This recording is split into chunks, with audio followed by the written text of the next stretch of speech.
میں نے 1995 سے لا QL قائدم لا کالج سے پاس کیا. اس کے بعد پھر میں پروفیشن میں آ گیا اور اباؤٹ مجھے 27 سال ہو گئے ہیں اس پروفیشن میں. میرا ایجنڈا 4 نکاتی ایجنڈا ہے میرا. ینگسٹر کے لیے ان کے لیے منصوبہ بندی کرنا, جو اولڈ ایج ہیں ان کو کمپنسیٹ کرنا, ان کی بیٹرمنٹ کے لیے, ان کی لائف کے لیے اور ان کی آفٹر ڈیتھ ان کے لیے آبزرو کرنا مفادات کو.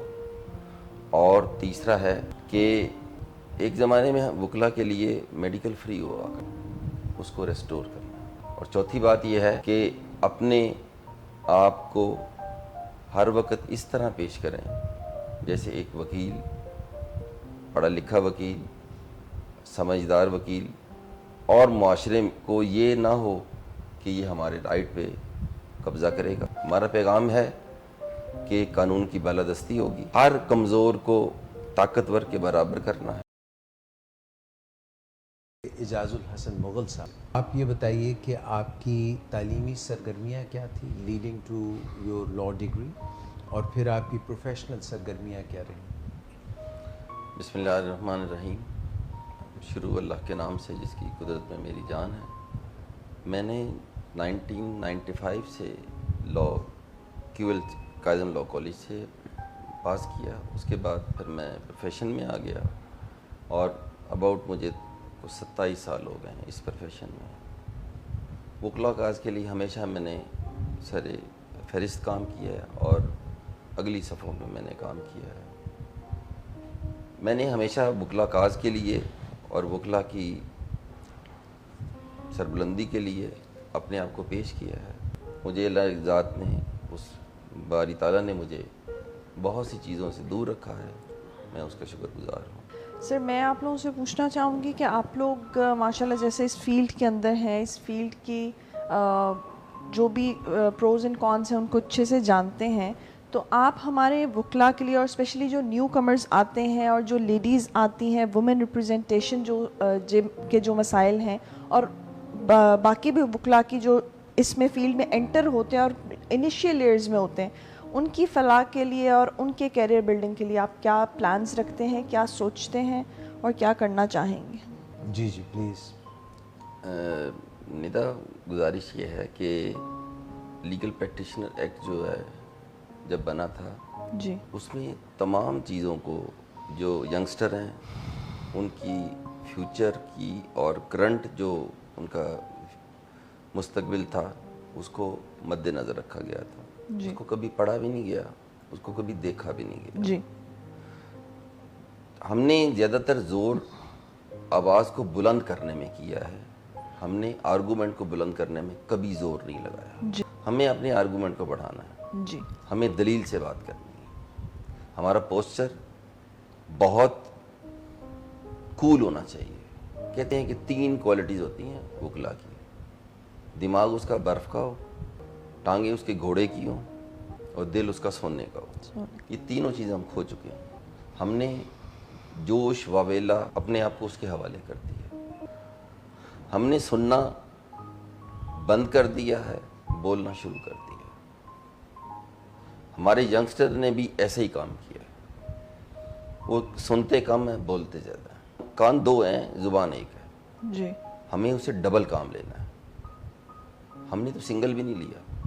ہم ہیں وکیل, ہمارا وجود جو ہے وہ آرگومنٹ میں, نہ کہ ہمارے جسم اور اس کے حجم کو دیکھ کر اور خوف کر کے تو آپ سے وہ انسپائر ہو جائے. یہ کوئی طریقہ نہیں ہے. ہمیشہ کہتے تھے ججز کے آرڈرز بولتے ہیں. میں آپ کو بھی پتہ ہے آرڈرز میں پہلے جیسا کچھ لکھ رہے ہیں, اس کے بعد ایک دم یکلخت کچھ اور آ جاتا ہے, اور کنکلوژن جو ہوتا ہے وہ نو بڈی نوز. کہ اوپر جو تھا سیاق و سباق کے حوالے سے چیزیں سیاق و سباق کے حوالے سے چلتی. جس چیز کا ریفرنس کانٹیکسٹ نہیں ہے وہ اس چیز کا وجود بھی نہیں ہے. ہمیشہ وجود وہی چیز پاتی ہے جس کا ریفرنس کانٹیکسٹ ہو. اگر اس کا ریفرنس کانٹیکسٹ نہیں ہے وہ کبھی اپنا وجود نہیں منوا سکتی. کی طاقت اس کے سیاق و سباق ہے. وہ جو مس ندا نے پوچھا تھا کہ وجود زن سے تصویر کائنات میں رنگ, اس کا بھی تو بتائیں. گزارش یہ ہے کہ ہمارے معاشرے میں عورت وہ بیچاری اتنی ہیلپ لیس ہے کہ آپ سوچ نہیں سکتے. خدا نہ اس کی کوئی چھوٹی سی بھی مسٹیک جو ہے اس کے لیے زندگی جنت سے جہنم بن جاتی ہے. بات اس سے بیچاری سے ہو گئی ہے, اس کو درگزر ہو جانا چاہیے, مگر اس کو درگزر نہیں ہوا جاتا اور اس بیچاری کو سولی پہ لٹکا دیا جاتا ہے, چاہے وہ وکالت ہو اور چاہے وہ فیملی ٹرمز ہو. یورپ نے عورت کو بہت تحفظ دیا, ہم نے وہ تحفظ عورت کو نہیں دی. سر میں جاننا چاہوں گی کہ اگر آپ الیکٹ ہو کر اس سیٹ پر آتے ہیں اور آپ اس ریگولیٹری باڈی کا حصہ بنتے ہیں تو آپ کیا کرنا چاہیں گے؟ آپ کس طرح سے عورتوں کے تحفظ کے لیے اس فیلڈ میں کام کرنا چاہیں گے؟ آپ کیا سوچ رکھتے ہیں, کیا اقدامات ہونے چاہیے جس سے سیف ورک پلیس, ان کی ریپرزنٹیشن اور ہر چیز افیکٹو ہو پائے؟ دیکھیں ندا, بات یہ ہے کہ جب بھی آپ کام کرتے ہیں نا تو آپ چیز کو فوکس کریں گے تو آپ ٹارگٹ کریں گے. اگر آپ کا فوکس نہیں ہے تو آپ ٹارگٹ کچھ نہیں کر سکیں. چیزوں کو پہلے آپ نے فوکس کرنا ہے. کرنا یہ ہے کہ عورتوں کے لیے پہلے ان کو ایک اچھے طریقے سے ایک انسٹیٹیوشن کے تحت یا ایک کلاسز کے تحت ان کو بتانا ہے کہ یہ پروفیشن آپ کے لیے بہت تحفظ والا ہے. اپنے آپ کو آرگنائز کرنا پڑے گا اور اپنے آپ کو مینیج کرنا پڑے گا. بہت مہربانی. اور میں رانا بلیغ الرحمان صاحب سے ریکویسٹ کروں گا کہ اگلا سوال وہ کریں. میری آپ لوگوں سے جو ایک سوال ہے جو 16 سال کی وکالت کے بعد جو مجھے بھی نظر آیا, آپ مجھ سے سینئر ہیں سارے, آپ نے یہ چیز شاید مجھ سے زیادہ آبزرو کی ہوگی. ایک وقت تھا جب آپ اس پروفیشن میں آئے تھے, ایک اس سے پہلے کی لیگزی تھی جو چلتی آ رہی ہے اس ملک کے بننے سے. اس پروفیشن کی ایک عزت, ایک نام, ایک معاشرے میں ایک مثبت شکل تھی, لوگوں میں ایکسیپٹیبلٹی تھی, لوگ اس کو ایک جو بہت اچھا تصور تھا.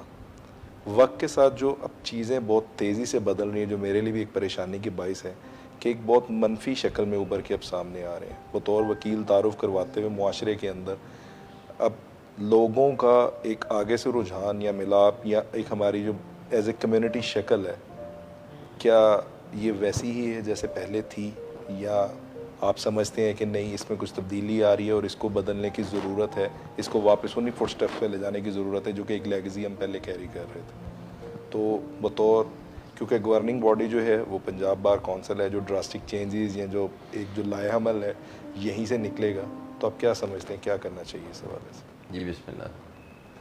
گزارش یہ ہے کہ آپ کا سوال بہت اہم اور بہت ہی معقول ہے. 95 میں جب میں اس پروفیشن میں آیا ہوں تو وکلا کی اتنی زیادہ رسپیکٹ نہیں ہوا کرتی تھی. لوگ کہتے تھے, مختلف قسم کے القابات لگاتے تھے ہم پہ, پھٹے پہ بیٹھے ہو, فلاں یہ ہے وہ.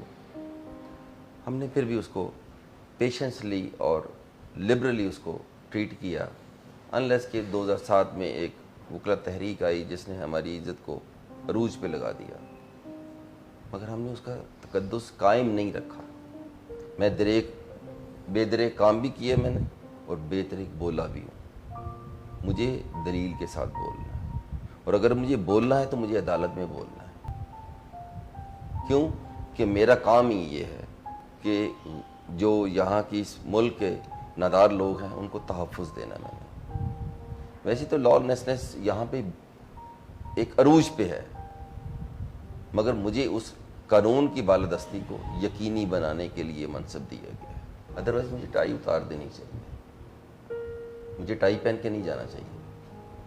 کیوں کہ میرا جو آئیڈیل ہے, میرا جو ہیرو ہے وہ قائد اعظم ہے. میں نے ان کو اگر فالو نہیں کیا تو پھر میں نے کچھ بھی نہیں کیا. ہمارا منصب یہ ہے کہ ہم معاشرے میں ایک ایسی قوت بن کے سامنے آئیں کہ ہمارے جو کنڈکٹ کو اور ہمارے جو سائل ہیں ان کو ہمارے پہ فخر ہو کہ وکیل صاحب نے ہمارا کیس بہت اچھا پلیڈ کیا ہے. جو میں نے نہیں بھی کہا تھا وہ بھی انہوں نے کہا ہے اور پیشنسلی کہا ہے, اور عدالت کا ڈیکورم برقرار رکھنے کے لیے مجھے یہ کام کرنا چاہیے. بہت جو اچھے وکیل ہیں, کورلینیس ہیں اور کے ایم ہمدانی صاحب ہیں اور بے شمار وکیل ہیں جنہوں نے اپنے کنڈکٹ سے بتایا کہ ہم وکیل ہیں. ہم نے اپنے کنڈکٹ سے آج تک نہیں لوگوں کو بتایا کہ ہم وکیل ہیں. ہم نے ادر دین بتایا, میں اب نام نہیں لینا چاہتا, ہم نے اپنی شناخت گنوائی ہے, ہمیں اپنی شناخت بحال کرنی ہے. ہمارا کیا کام ہے یہاں پہ پنجاب بار کے سامنے ہنگامہ رئی کرنا؟ ہمارا کیا کام ہے؟ ہلا گلے سے ہمارا کیا کام ہے؟ آپ بیٹھیں, کنورسیشن پہ بات کریں, آربیٹریشن پہ بات کریں, کنسنسس سے بات کریں آپ. یہ ہمارا شعار ہے. ہمارا شعار یہ نہیں ہے کہ ڈانگ سوٹا پکڑ لو, بڑی بڑی گاڑیاں لے لو, موٹے موٹے جسم کے لوگ لے لو اور جا کے ہلا گلا کرو. یہ دس از ناٹ مائی کنڈکٹ. میں نے تو سیدھا جانا ہے سنگل عدالت میں جا کے میں نے اپنا کیس پلیڈ کرنا ہے, اور وداؤٹ کسی سپورٹ کے. نہ کہ میں ایک بہت بڑا موب اپنے ساتھ لے کے جاؤں اور پیچھے سے جو جج صاحب کو بھی ہوٹنگ کرے اور میں جناب اس کا تمسخر اڑاؤں. مجھے یہ زیب نہیں دیتا. مجھے اپنا کیس پلیڈ کرنا ہے, مجھے بالکل اپنی شناخت پہ کرنی ہے, اور مجھے اس کے لیے کسی بندے کی ضرورت نہیں ہے عدالت میں. میں نے سنگل جانا ہے. اگر میرا جونیئر بھی ہے وہ پیچھے بیٹھ جائے آرام سے, سکون سے مجھے سنے, نہ کہ ایک موب بنا کے میرے پیچھے ایک پریشر ڈیولپ کرے. مجھے یہ زیب نہیں دیتا. لوگ دیکھنے والے کہتے ہیں وہ دوسری طرف تو 20 وکیل ہیں اور وکیل صاحب آپ اکیلے ہیں. وکیل صاحب آپ کیا لے آئے ہیں وہاں سے, کیا نسخہ بنانا ہے؟ سر خدا رہا ایسے نہ کریں, اپنے آپ کو پیش کریں جیسے قائد اعظم پیش کرتے ہیں.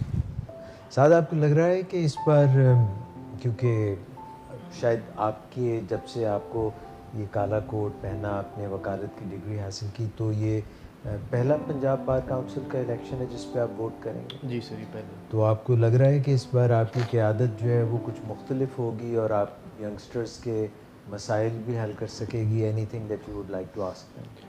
سر اس طرح ہی کہ جس طرح بات آپ نے کی کہ بل پاس ہوا انڈیا کے اندر اور اس کے اندر وہ کمپنسیٹ وغیرہ کی جگہ, میں یہ صرف جاننا چاہتا ہوں کہ اگر جو ینگ لائرز یا ینگ لارڈ جو آتی ہے اس کے تربیت کے حوالے سے, یا پہلے 5 سال کہتے ہیں کہ لائرز کے بڑے مشکل اور کروشل ہوتے ہیں جس کے اندر اسے سکھایا جاتا ہے اور سیکھنے کی ضرورت ہوتی ہے, تو اس کے حوالے سے پنجاب بار کاؤنسل کی ایک ریگولیٹری باڈی ہے, تو آپ لوگ انشاءاللہ الیکٹ ہو کے آتے ہیں, تو کیا ایسے اسٹیپس لیں گے جس میں آپ کو لگتا ہے کہ ان ینگ لائرز کی تربیت کے لیے اور ان کو اپنے پیروں پہ کھڑا ہونے کے لیے کیا اقدامات آپ لوگ کریں گے کہ وہ ان کے لیے فائدہ مند ہو سکے؟ اعجاز الحسن. جی السلام علیکم. گزارش یہ ہے کہ یہاں پہ جو آپ بات کر رہے ہیں ینگ لائر کی, ان کی بیٹرمنٹ کے لیے ہمیں واقعی سیریسلی سوچنا ہوگا, کیونکہ ینگسٹر جو ہے وہ بڑا ڈس اپوائنٹنگ ہے. وہ اس کو کوئی ہوپ نہیں ہے, فرسٹریٹڈ بھی ہے اور ڈپریس بھی ہے. اس کے لیے یہ ہے کہ بے شمار فرمز ہیں, آپ ان کو وہاں پہ لیگل ایڈوائز کی جاب دے سکتے ہیں. ان کو لیگل ایک جتنی فرم ہے تو وہ ان کو پے کریں گے ان کے وہ معاملات کو. ایک تو یہ ہے کہ لٹیگیشن کم ہو جائے گی جب ایک پرفیکٹ بندہ اپنا کام کرے گا, پڑھا لکھا, بجائے یہ کہ آپ ایک اسٹام وینڈر سے کوئی چیز لے لیتے ہیں یا آپ کسی اور بندے سے چیز لیتے ہیں, وہ اس کے اگر اعظم مقاصد کو دیکھتا نہیں ہے اور وہ اس کو لکھ دیتا ہے, بعد میں ایک ملٹیپل لٹیگیشن چل جاتی ہے. یہ معاشرے کی بیٹرمنٹ کے لیے یہ ہے کہ آپ ینگسٹر وکیلوں کو کسی نہ کسی جگہ پہ اپوائنٹ کرائیں تاکہ ایک اچھا پوسچر معاشرے میں جائے. اب جب مشکل آتی ہے دن ہونے سے پہلے رات پھر ایک مرتبہ اندھیری ہوتی ہے, پھر ایک دم دن طلوع ہو جاتا ہے. تو بات یہ ہے کہ تھوڑی سی مشکل کاٹ لیں, مگر یہ ہے کہ ہم یہ کریں گے کہ جتنے ینگسٹر دوست ہیں, کوئی جو وثیقہ نویسی ہے یا ایگریمنٹ لکھنا ہے یا کوئی بھی معاملات کرنے ہیں, تو یہ جو فرمز ہیں وہ ایک سینئر کو تو کروڑوں روپے دے دیتی ہے, تو ینگسٹر کو کیوں نہیں تھوڑے پیسے کیوں نہیں دے دیتے, وہ ہزاروں میں کیوں نہیں دے دیتے, وہ ان کو کروڑوں کا بل چلے جاتا ہے, ان کے فلاں اتنے لاکھ کا بل چلا گیا, وہ ینگسٹر ان کی یہ فرم ہے, وہ بھائی اس کو بھی دے دو, اس کو مینڈیٹری کرو کہ یہ ان کو پے کریں تاکہ معاشرہ سموتھلی چل سکے اور بے ربط نہ ہو. دیکھیے اگر یورپ ہم سے 100 سال آگے ہے تو اس کا مطلب یہ نہیں ہے کہ ان کے فیچر اور ہیں, ان کی جسچر اور ہے, ان کی اپیرنس اور ہے. وہ کام کرتے ہیں جو ان کو مستقبل میں پرابلم سے اوائڈ کر لے گا. وہ اس کو پریکاشن میئر کو آبزرو کرتے ہیں. ہم کہتے ہیں کوئی گالی دیکھی جائے گی, کچھ نہیں ہوتا, یہ نہیں بات.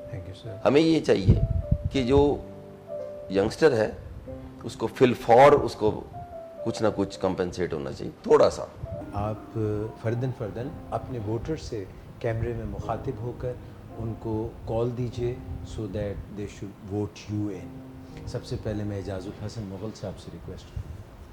سر گزارش ہے اس میں کہ میرا ایجنڈا 4 نکاتی ایجنڈا ہے میرا. ینگسٹر کے لیے ان کے لیے منصوبہ بندی کرنا, جو اولڈ ایج ہیں ان کو کمپنسیٹ کرنا, ان کی بیٹرمنٹ کے لیے, ان کی لائف کے لیے اور ان کی آفٹر ڈیتھ ان کے لیے آبزرو کرنا مفادات کو. اور تیسرا ہے کہ ایک زمانے میں وکلا کے لیے میڈیکل فری ہوا کرنا, اس کو ریسٹور کرنا. اور چوتھی بات یہ ہے کہ اپنے آپ کو ہر وقت اس طرح پیش کریں جیسے ایک وکیل, پڑھا لکھا وکیل, سمجھدار وکیل, اور معاشرے کو یہ نہ ہو کہ یہ ہمارے رائٹ پہ قبضہ کرے گا. ہمارا پیغام ہے کہ قانون کی بالادستی ہوگی, ہر کمزور کو طاقتور کے برابر کرنا ہے اور ہر طاقتور کو کمزور کے برابر کرنا. Thank you sir. میرا یہ پیغام ہے دوستوں تک. مجھے ووٹ دیں, مجھے کامیاب کریں, مجھے اللہ تعالیٰ استقامت دے اور میں آپ کی توقعات پہ پورا اتروں. انشاءاللہ میں آپ کو مایوس نہیں کروں گا. میرا پیغام آپ تک